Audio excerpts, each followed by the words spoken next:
किस तरह से बिहार में अपनी पहचान रखता था, ये बताने की आवश्यकता नहीं है। हम कहें कि अगर उन परिस्थितियों में इस तरह से संसाधनों में निवेश करना थोड़ा चुनौतीपूर्ण रहा होगा, तो उन चुनौतियों से कैसे पार पाए आप, और हॉस्पिटैलिटी के सेक्टर में एक प्रभावशाली नाम जिले में बन पाए हैं, तो ये सफर कैसा रहा, ये आपसे जानना चाहेंगे। देखिए, वो जो 90 से 2000 का बिहार था, वो तो समझिए मेरा बचपन गुजरा उसमें। वो समय कुछ अलग था। उस समय लोग समाज से कट के रहना चाहते थे। सब कोई अपनी अपनी रोटी अपनी अपनी सेक के अलग खाने के मूड में रहते जी। और जैसे ही ये सरकार बदली तो धीरे धीरे विकास हुआ। लोग अपना मतलब लोगों को लगा कि जैसे कि वो समय जो था 90 से 2000, जितने भी व्यवसायी वर्ग के लोग थे वो बिहार छोड़ के भाग गए थे। हमारे 60% सिवान के व्यवसायी गोरखपुर देवरिया जाके वहाँ उन्होंने अपना कारोबार किया। लेकिन हम लोग थोड़ा सा मानिए कि चूंकि ढीठ थे तो रह गए बिहार में।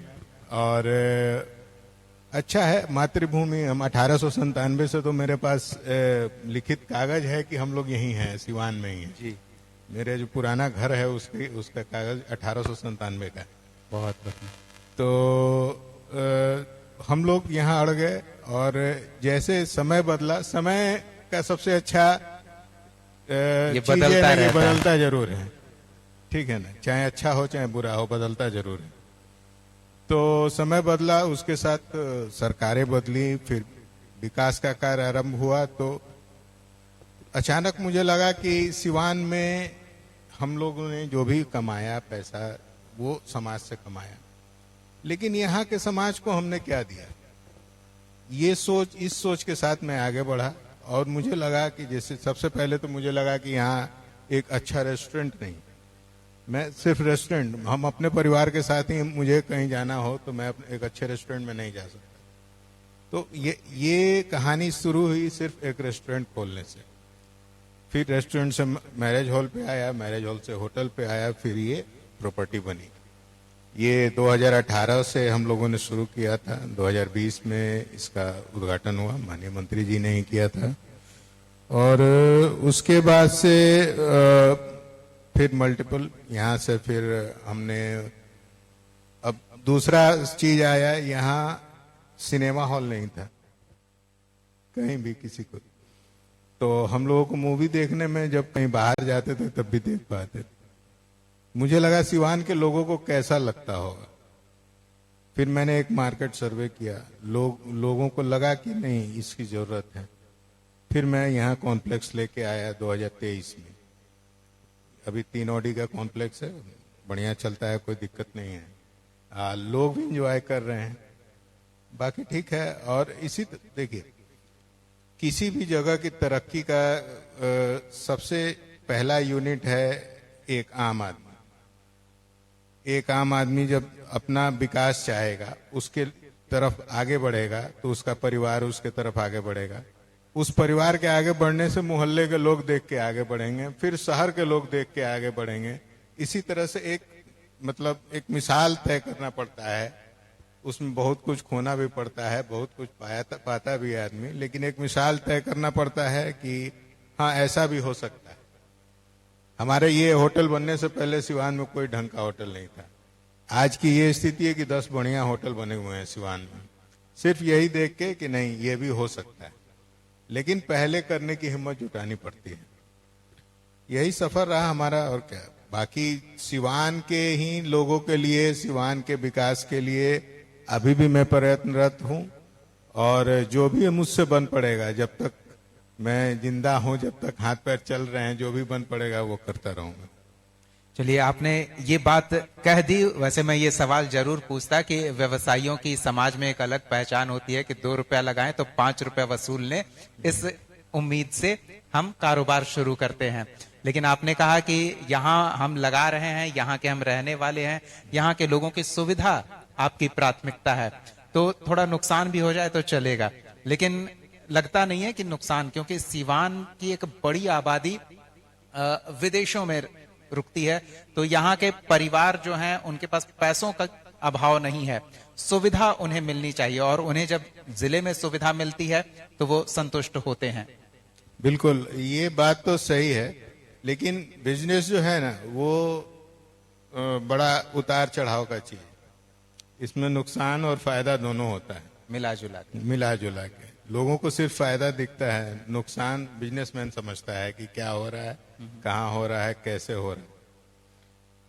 और बाकी जो लोगों की सुविधा की बात है, तो वो लोग जो जाके आप गोरखपुर में, पटना में पैसा खर्च करते थे, आज हमारे सिवान में हो रहा है।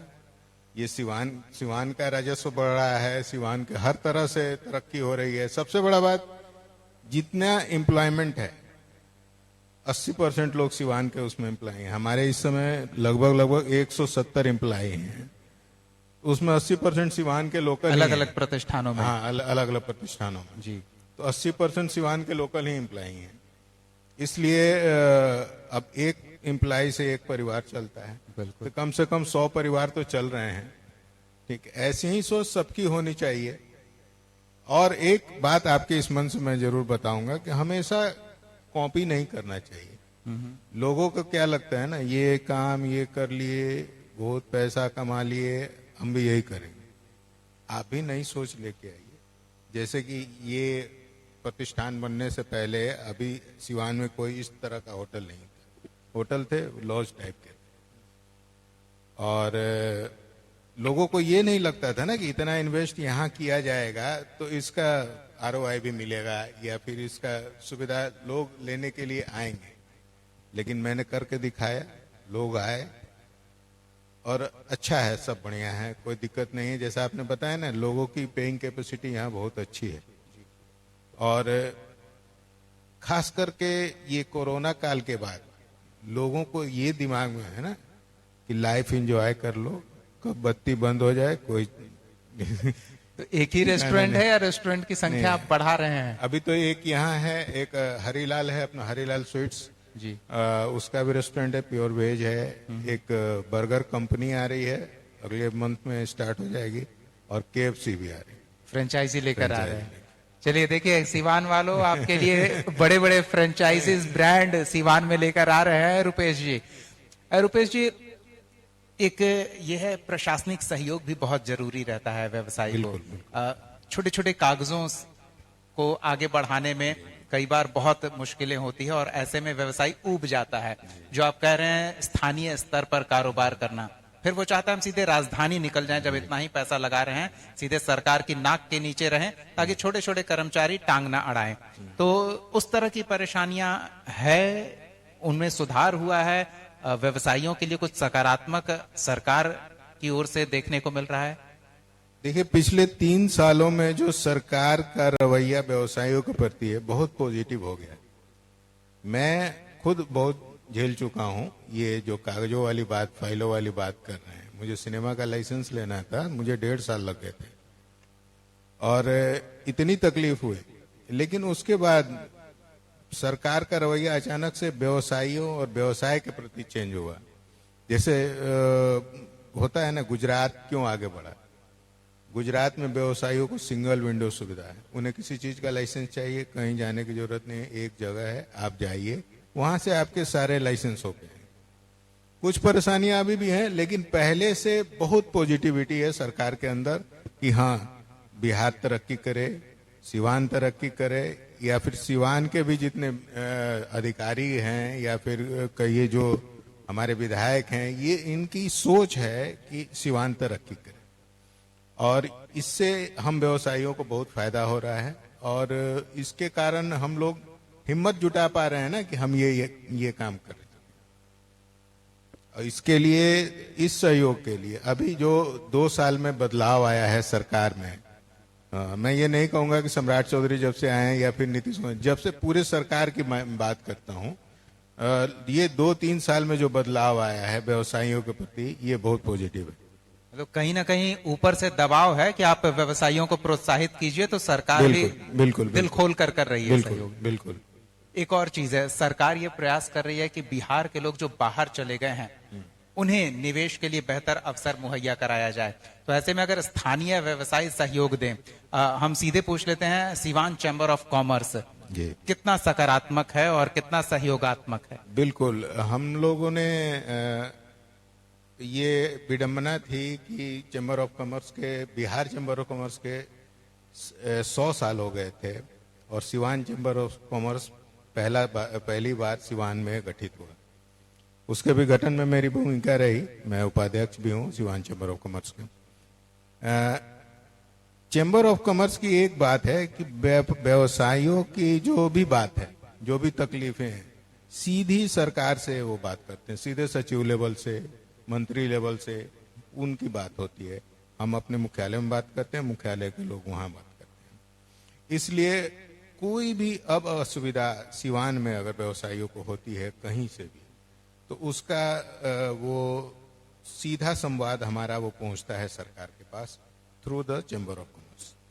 इसलिए ये एक जरूरी संस्था थी और जिसको हम लोगों ने मिलकर गठित किया और समाज के और भी 10-12 लोग थे हमारे सहयोग में। तो चैम्बर ऑफ कॉमर्स आने से अभी तो ये नया है संस्था, अभी तो 2-6 महीने पुराना है, लेकिन मैं विश्वास दिलाता हूं कि व्यवसायियों के हित के लिए जो भी बन पड़ेगा आगे ये काम करेगी। तो यहाँ के लोगों को और जो यहाँ निवेश करने के इच्छुक लोग हैं, जो बाहर हैं, जो वापस आना चाहते हैं, उनसे क्या कहेंगे? बिल्कुल, एक बार यहाँ भी तलाशें अपने व्यवसाय को। यहाँ के देखिए, यहाँ के लोग निवेश के लिए नहीं बाहर भागे। यहाँ जो क्राइम था, रंगदारी थी, जो कुछ दिन के बाद रंगदारी खत्म हुई तो ब्यूरोक्रेसी शुरू हो गई। यहाँ के जो अधिकारी थे, अब वो बदलाव आ गया है कि जो लोग बाहर चले गए थे निवेश करने के लिए, वो फिर से हमारे बिहार में निवेश करेंगे और जरूर करेंगे।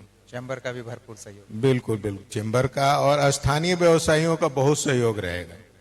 आप समझिए KFC सिवान में आ गई, ये आप पहले आप समझिए कि पटना में, फिर मुजफ्फरपुर के बाद बेतिया के बाद सिवान में है। KFC मल्टीनेशनल कंपनी है और उसको लाना एक बहुत कठिन काम था जी, ठीक है ना। उस सिवान के नाम पे ही भाग जाते और भी कंपनियां थी, जैसे कॉम्प्लेक्स जो मैं लेके आया वो गुजरात की कंपनी है। पहले जब उनसे बात किया तो बोला कि बिहार में तो कैसे होगा, नहीं। फिर मुझे उनको भरोसा दिलाना पड़ा कि यहाँ का जितना लोकल समस्या होगा मैं समझूंगा, तब वो कंपनी यहाँ लेके आए। तब जाके इतनी हिम्मत तो दिखानी पड़ेगी अब व्यवसायियों को। अब व्यवसायी वैसे रह भी नहीं गए हैं कि डर के व्यवसाय करें, क्योंकि जो इन्होंने झेला है वो इनको मजबूत बना दिया। सिस्टम का वही चरित्र होता है जो लोग चरित्र प्रदर्शित करते हैं। जी। तो लोगों में भी बदलाव हुआ है। लोगों में बदलाव तो हुआ है, लेकिन अभी बहुत बदलाव की जरूरत है। तो उसके लिए आप हैं ना? नहीं, हम देखिए, मैं अपने आप को बदल सकता हूँ, दूसरे को नहीं। हाँ, प्रेरित कर सकता हूँ मैं बदलने के लिए दूसरे को, और ये हमेशा मैं करता हूँ। आप कहीं किसी से पूछिएगा, मैं हमेशा चाहता हूँ कि लोगों का, सिवान में जो भी है, यहाँ के लोगों का सिविक सेंस बढ़े, या फिर लोग नियम कानून से चलें, या फिर लोग सरकार की जितनी योजनाओं के प्रति सतर्क रहें। लेकिन लोग हैं कि जब तक लोगों को ये नहीं समझेगा ना कि खाने और सोने के अलावा भी कुछ होता है, तब तक वो, जब तक लोगों की सोच समाज के प्रति नहीं जाएगी कि हम समाज को क्या दिए। ऐसे तो हजारों लोग पैदा होते हैं, खाते हैं, पीते हैं, मर जाते हैं, लेकिन आदमी तो वही है ना जो खाया पिया लेकिन समाज को भी कुछ दे के गया। कहते हैं ना कि आप जिंदा में आपके पीछे कितने आदमी चल रहे हैं ये मायने नहीं रखता है, वो मायने रखता है कि आपके अर्थी के पीछे कितने आदमी निकले। ठीक है, तो इसलिए इस बात को हमेशा ध्यान रखना चाहिए आदमी को कि हम तुम हो, यहाँ आए हो इस दुनिया में, जो भी 60 साल 70 साल 80 साल जो भी तुम्हारे जीवन है, इसमें कितने साल या फिर कितने घंटे तुम अपने समाज को दे रहे हो, जिस समाज में तुम जी रहे हो। मनुष्य आज भी अगर मनुष्य को समाज से अलग कर दिया जाए तो वो ज्यादा दिन जी नहीं सकता है। तो ये उसको सोचना चाहिए कि हम समाज से आप एक मजदूर को देखिए, मजदूर जाता है सुबह काम करने, तो वो काम अपना तो नहीं करता है, वो तो समाज उसको काम देती है, ठीक है। फिर वो काम दिया, वो काम किया, दिन भर मेहनत किया, पैसा लिया, घर गया, अपने बच्चों को पाला पोसा, खिलाया पिलाया, लेकिन वो इसी में परेशान। अब जो है काम ये है कि जो सक्षम है, जो सक्षम है, जो कुछ कर सकते हैं, वो सिर्फ सबको खुद में नहीं रहे, खुद में नहीं रहे, लेकर चले, अपना आप कुछ भी कर ले जी। आप मर्सिडीज में चढ़ रहे हैं, कोई दिक्कत नहीं है, आपकी औकात है, आप चढ़ रहे हैं, लेकिन आप एक गरीब सड़क को पर एक बाइक टाइम- वाले को तिरस्कार न करें। नहीं नहीं, नहीं। वो एक गरीब को आप खाना नहीं खिला सकते हैं एक टाइम, तो ये फिर आपका धन किस काम का? आप अपने लिए जिए तो क्या जिए, अकेले जाएंगे। अकेले जाएंगे, अपना आए कमाए अकेले चले जाएंगे। चलिए, हम उम्मीद करते हैं कि आप प्रयासरत हैं सिवान के सामाजिक उत्थान में और व्यावसायिक वर्ग को बेहतर माहौल मैं आपको उपलब्ध बताना कराने में। चाहूंगा, जैसे मैंने गरीब की बात की, जी मैंने ये रेस्टोरेंट खोला ना, जिस दिन से मैंने ये रेस्टोरेंट खोला है उस दिन हर संडे को फ्री में गरीबों को खाना खिलाता हूँ यहाँ पे। अच्छा, और ये आज 3 साल हो गया, फ्री में लगभग 150 से 200 लोग आके खाना खा के जाते हैं। वो खाना जो हम अपने रेस्टोरेंट में खिलाते हैं गेस्ट को, ये नहीं कि उनके लिए अलग बनता है, दाल चावल सब्जी मिठाई दे के खिलाते हैं। हर संडे को आज भी चल रहा है वो। क्या बात है। चलिए, हम कामना करते हैं कि आप इतने तरक्की करें कि ये हर संडे नहीं बल्कि मंडे ट्यूसडे वेडनेसडे भी हो, ताकि सिवान का एक बड़ा जन समूह लाभान्वित हो। बहुत बहुत धन्यवाद, बहुत बहुत आभार समय देने के लिए। बहुत बहुत कशिश न्यूज का बहुत बहुत आभार, धन्यवाद। धन्यवाद।